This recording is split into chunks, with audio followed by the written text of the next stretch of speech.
Hello viewer, আসসালামু আলাইকুম। আজকে দার্শনিকদের অমৃতবাণী আলোচনা পর্ব ৫-এ সঙ্গে আছি প্রভাষক ইফতেখার আহমেদ রতন। চলুন আজকে একটি মূল্যবান বাণী আমরা জেনে নিই। বিখ্যাত চীনা দার্শনিক লাও ত্সে একটি মূল্যবান বাণী উপস্থাপন করেছেন। তার বাণীটি হচ্ছে, যে নিজেকে জয় করতে পারে সেই প্রকৃত বিজয়ী। আমরা যারা মুসলমান আমরা কিন্তু পবিত্র হাদিস শরীফেও আমরা কিন্তু এই কথাটি পাই, নিজেকে জয় করা। নিজেকে জয় করা মানেটা কি, এটা অনেকে বুঝতে পারেন না।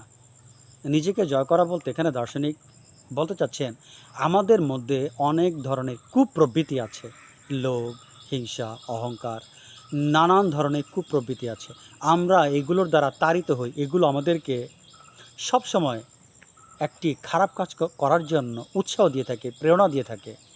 সোজা কথা যদি বলি, আমরা রীতিমতো এই খারাপ প্রবৃত্তির চাকরে পরিণত হই। তারা আমাদেরকে গাধার মতো খাটায়, তারা আমাদেরকে খারাপ কাজ করতে বাধ্য করে। এই খারাপ প্রবৃত্তিগুলো, এই কুপ্রবৃত্তিগুলো আমাদেরকে দাস বানিয়ে ফেলে। আমরা তাদের দাস হয়ে যাই। কিন্তু আমাদের বুঝতে হবে, তাদেরকে নিয়ন্ত্রণ করার দায়িত্ব আমার। আমি তাদেরকে নিয়ন্ত্রণ করব, তারা আমাকে নিয়ন্ত্রণ করবে না। সিস্টেম হচ্ছে এটাই সার্থকতা। তার মানে আমরা আমাদের বিজয় কখন দেখতে পারবো? যখন আমরা এগুলোকে নিয়ন্ত্রণ করতে পারবো।